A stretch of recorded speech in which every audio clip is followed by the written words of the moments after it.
आज हम इस वीडियो में महिलाओं के बारे में बात करेंगे, क्योंकि जब हम महिलाओं के बारे में बात करते हैं तो संपूर्ण पुरुष समाज ही उनके लिए शोषक होता है।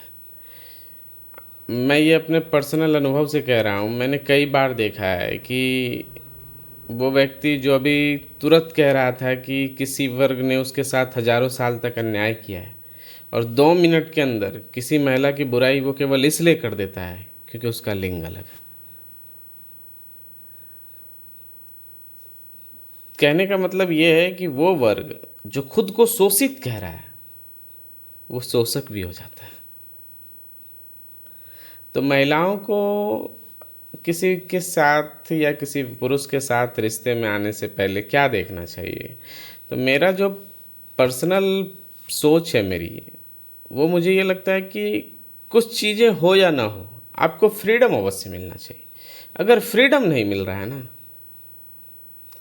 फिर बहुत दिक्कत है, क्योंकि तब वो रिश्ता उस तरह का होगा कि किसी पक्षी को आप ये कहिए कि मैं तुम्हें सोने के पिंजरे में रखूँगा, अच्छे अच्छे भोजन दूंगा, लेकिन कोई पक्षी ऐसा नहीं है जो सोने के पिंजरे में रहना पसंद करेगा। कोई पक्षी ऐसा नहीं।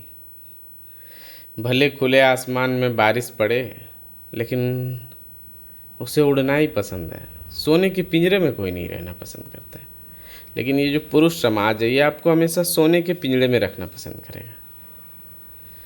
परंतु महिलाओं को हमेशा इस बात को लेकर कॉन्शियस होना चाहिए कि आप किसी व्यक्ति के साथ हैं तो इस चीज़ को पूरा इंश्योर कीजिए कि आपकी आज़ादी, आपके फ्रीडम का पूरा सम्मान हो। किसी व्यक्ति के साथ होने का ये कतई मतलब नहीं होता है कि आप पर उसका पूरा अधिकार हो। अपितु आप पे उसका अधिकार बहुत नॉमिनल होना चाहिए, बहुत कम अर्थों में होना चाहिए। ये नहीं कि आप क्या कर रहे हैं, आप कहाँ जा रहे हैं, आप क्या पहन रहे हैं, आप क्या खा रहे हैं, हर एक चीज़ में उसका अधिकार हो, ऐसा बिल्कुल नहीं होना चाहिए। अगर इसके विषय में आपको कोई अच्छा एग्जाम्पल देखना है तो आप सिमोन और सार्ट्रे का एग्जाम्पल पढ़ सकते हैं। सिमोन और सार्ट्रे फ्रांस के बहुत बड़े फिलोसफर हुए हैं। सिमोन डी बावियर और सार्ट्रे, इन दोनों का जो रिश्ता था वो एक फ्रीडम का रिश्ता था। इन दोनों ने कभी पूरे जीवन शादी नहीं किया। आप इनके विषय में पढ़िएगा, आपको बहुत मतलब अच्छा लगेगा। सिमोन की एक किताब है द सेकंड सेक्स, क्या लाजवाब किताब है। मुझे उसका एक लाइन तो मतलब आज तक इतना पसंद है कि मैं क्या बताऊं, जिसमें वो कहती हैं कि एक पुरुष और एक महिला के बीच में कभी न्याय हुआ ही नहीं है, क्योंकि न्याय हो ही नहीं सकता है अगर दो पार्टी में किसी बात को लेके विवाद हो।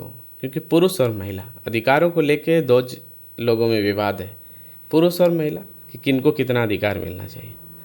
और अगर किसी एक पार्टी को जज बना दिया जाए तो उस मुकदमे में कभी न्याय मिल सकता है क्या? कितनी मतलब सोचनीय बात है कि आखिर समाज में क्या होता है।